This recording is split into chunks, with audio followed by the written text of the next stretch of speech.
c'est les femmes, nous qui n'avons pas d'histoire. Depuis la nuit des temps, les femmes, nous 1970, des voix s'élèvent. C'est la naissance d'une grande révolution. Ce chant est celui du mouvement de la libération de la femme qui les incite à la révolte. Il fut composé par Anne Fouque, Monique Wittig et Christiane Roquefort et crée la première catégorie de chansons féministes de l'histoire, les chants de protestation. vous, femmes esclaves, et brisons nos entraves. Elle tisse, berce, cuisine en chantant. En plus d'être traditionnelle, elle est communautaire et regroupe les femmes de toutes les classes sociales.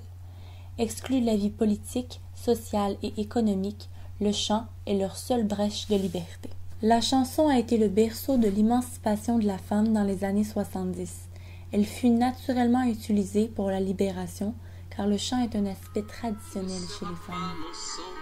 Que savent-ils de mon ventre, pense-t-il qu'on en dispose quand je suis tant d'autres choses? Non, non, tu n'as pas de nom, non, tu n'as pas d'existence, tu n'es que ce qu'on en pense, non, non. La maternité, la violence conjugale, la sexualité féminine, le mariage, tous des sujets tabous qui traitent de la réalité des femmes. Suite aux chants de protestation, des chansons qui traitent de cette réalité apparaissent et forment la deuxième catégorie de chansons féminines. Comme vous l'avez sans doute compris, la chanson précédente, composée et interprétée en 1974 par Anne Sylvestre, aborde l'avortement. Cette artiste est une icône importante dans la chanson féminine car elle fut l'une des premières à engager une réflexion sociale et intime sur la contraception, l'avortement et le viol. À bord du Titanic, quand il a fait naufrage, j'aurais crié les femmes adultères d'abord.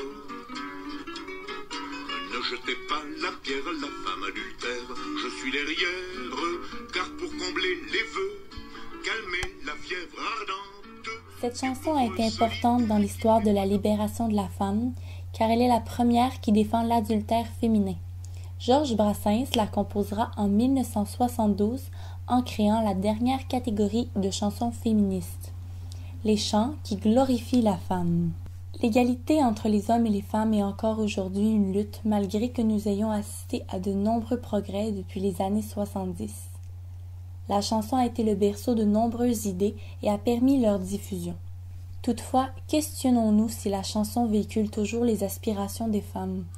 Pourquoi acceptons-nous aujourd'hui la diffusion de textes si dégradants alors qu'il y a quelques années il aurait été impensable de les transmettre? Est-ce que les femmes se taisent?